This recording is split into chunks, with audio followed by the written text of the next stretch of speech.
رحمن يا رحمن. Bismillahirrahmanirrahim. Assalamualaikum warahmatullahi wabarakatuh. Hamdan wa syukran lillah, wassalatu wassalamu ala rasulillah wa ala alihi wa sahbihi wa mawalah. Segala puji dan syukur patutlah kita panjatkan kepada Allah Subhanahu wa ta'ala karena berbagai banyak nikmat dan kesempatan yang Allah berikan kepada kita sehingga kita dapat terus menghirup udara segar seperti saat ini.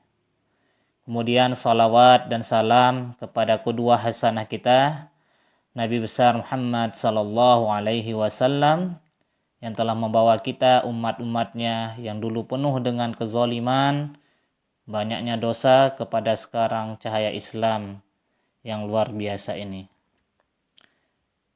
Anak-anak Ustadz yang soleh, yang Ustadz sayangi karena Allah Subhanahu wa ta'ala, hari ini kita akan belajar tentang adab, yaitu adab at-tasa'uf, yaitu adab menguap.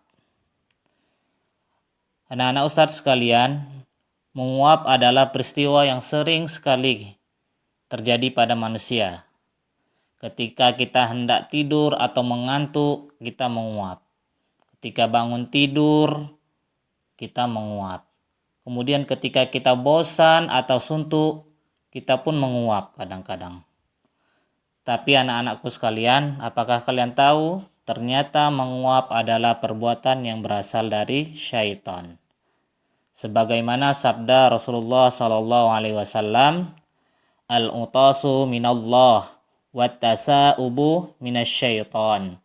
Fa'idha tasha'aba ahadukum falyadha' yadahu ala fi wa idha qala fa inna syaitana yadhaku min jawfih wa inna allaha azza wa jalla yuhibbul utas wa yakrahu tasa'ub, yaitu yang artinya bersin itu dari Allah dan menguap itu dari syaitan. Jika salah seorang kalian menguap, maka tutuplah mulutnya dengan tangannya. Dan jika ia mengucapkan maka syaitan pun tertawa di dalam perutnya.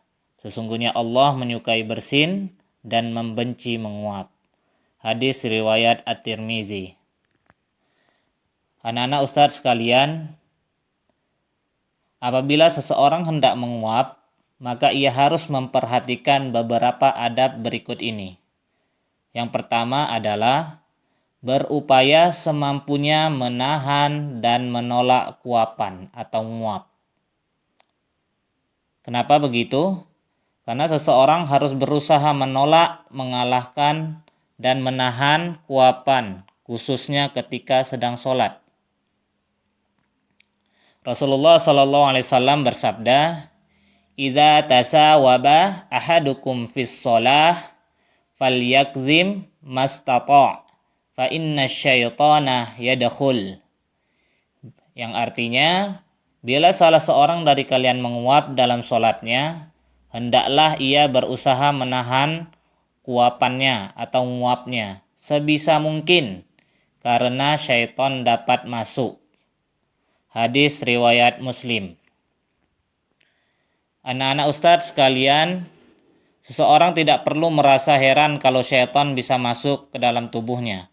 Karena syaitan adalah makhluk yang tercipta dari api dan dapat berubah, berpindah, serta bergerak seperti hawa dan angin. Ia tidak berjasad seperti kita manusia. Karena itulah syaitan bisa masuk ke dalam tubuh kita. Karena sebagaimana dulu nenek moyang kita, yaitu Nabi Adam alaihissalam, saat beliau baru diciptakan jasadnya, syaitan itu penasaran, iblis itu penasaran, gimana struktur tubuh makhluk yang akan diciptakan Allah. Dia masuk ke dalam seluruh tubuh Nabi Adam, mulai dari hidungnya, kemudian organ-organ tubuhnya. Seperti itulah kerjaan syaitan. Maka jangan heran saat ini setan bisa masuk ke dalam pembuluh darah kita sekalipun. Adab yang kedua yaitu meletakkan tangan di mulut. Tujuan meletakkan tangan di mulut ketika menguap ialah agar mulut tidak terbuka, yang pada saat itu manusia terlihat buruk, dan pada saat itu juga ternyata syaitan sedang menertawakannya. Sebagaimana disebutkan dalam hadis yang tercantum yang Ustadz baca tadi. Ternyata anak-anak, kita merasa ngantuk dan menguap, ternyata setan malah senang-senang ketawa, menertawakan kita. Betapa buruknya wajah kita ketika menguap menurut mereka. Jadi anak-anak sekalian, ketika kita hendak menguap, kalau bisa kita tahanlah dengan tangan di mulut, jangan sampai terbuka, ternganga. Ternyata itu menjadi mainan tertawaan untuk setan kepada kita. Adab yang ketiga yaitu tidak mengeluarkan suara atau suara saat nguap. Jangan mengeluarkan suara atau suara wah saat nguap sebagaimana yang tercantum dalam hadis tadi. Sebab syaitan seperti itu, makin senang dia tertawa terbahak-bahak ketika melihat kita mengeluarkan suara ketika menguap. Anak-anak Ustadz sekalian, kalau kalian tidak ingin ditertawakan oleh setan, maka jangan sampai mengeluarkan suara ketika menguap. Adab keempat yaitu tidak mengeraskan suara ketika menguap. Ternyata mengeraskan suara kuapan atau menguap saat kita menguap itu suaranya besar, termasuk adab yang buruk yang dianggap sepele oleh orang-orang. Padahal perbuatan ini dapat membuat orang lain menghindar dari pelakunya. Ternyata ada orang yang akan menghindar ketika kita menguap itu dengan suara yang besar, karena mereka merasa risih. Ini terlihat buruk bagi mereka. Terkadang sebagian orang jahil mengangkat suara nguapnya itu ketika menguap dengan maksud ingin membuat orang tertawa. Ulok-ulok. Waktu mau nguap dia buat besar-besar suaranya supaya orang lain ketawa. Padahal di sisi lain setan juga menertawakan perbuatannya, sebagaimana yang tadi Ustadz jelaskan. Dia ingin membuat orang lain tertawa, padahal dia ditertawakan oleh setan. Na'udzubillah min zalik. Oleh karena itu anak-anak sekalian, syariat Islam menetapkan adab dalam menguap, bersin, tidur, dan lain-lain. Ini semua menunjukkan betapa agungnya agama Allah yang mengatur seluruh aktivitas kehidupan manusia, baik pada malam maupun siang hari. Segala puji bagi Allah yang telah menganugerahkan nikmat yang agung ini.